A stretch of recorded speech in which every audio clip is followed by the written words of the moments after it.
আমন্ত্রণ news 24 sports লাইটে আপনাদের সাথে আছি আমি শাহরিয়ার বাবু।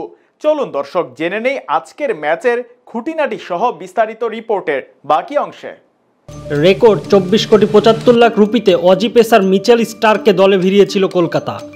এরপর লিগ পর্বে টানা ব্যর্থতায় ব্যাপক সমালোচনার শিকার হতে হয় স্টার্ককে। তবে স্টার্ক যে বড় ম্যাচের ক্রিকেটার তা আবারও একবার প্রমাণ করলেন তিনি।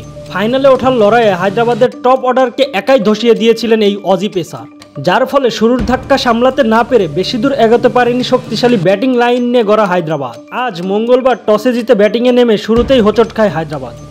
ইনিংসের দ্বিতীয় বলেই ট্রেভিস হেডকে বোল্ট আউট করে সাজঘরে ফেরান মিচেল স্টার্ক।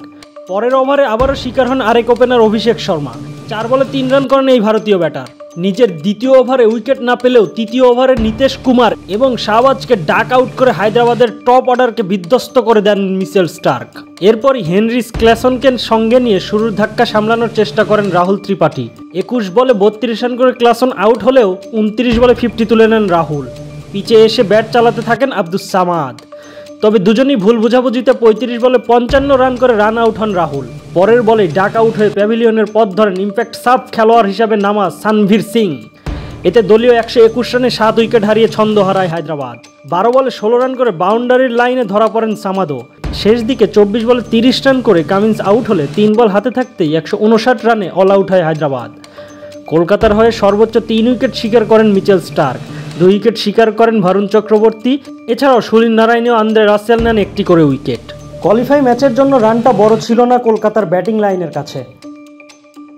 160 রানের লক্ষ্যে ব্যাট করতে নেমে শুরু থেকেই কলকাতার ওপেনিং জুটি ছিল বেশ মারমুখী। এক পাশে নারায়ণ ও আরেক পাশে আফগান প্লেয়ার গুরবাজ, দুজনেই ছিলেন বেশ আক্রমণাত্মক।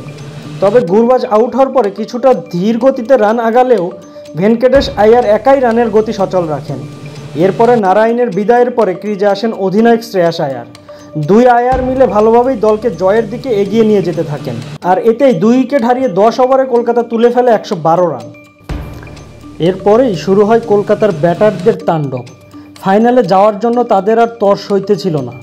এরপরেই অধিনায়ক শ্রেয়াস আয়ার ও ভেঙ্কটেশ আয়ার তুলে নেন নিজেদের হাফ সেঞ্চুরিটা। আর এতেই 13 ওভার 4 বলে জয় তুলে নিয়ে সবার আগে ফাইনাল নিশ্চিত করল দুবারের চ্যাম্পিয়ন কলকাতা নাইট রাইডার্স। অধিনায়ক শ্রেয়াস আয়ার 24 বলে করেন 58 ও ভেঙ্কটেশ আয়ার 28 বলে করেন 51 রান। এখন অপেক্ষা করতে হবে কারা হবে কলকাতা নাইট রাইডার্সের প্রতিপক্ষ।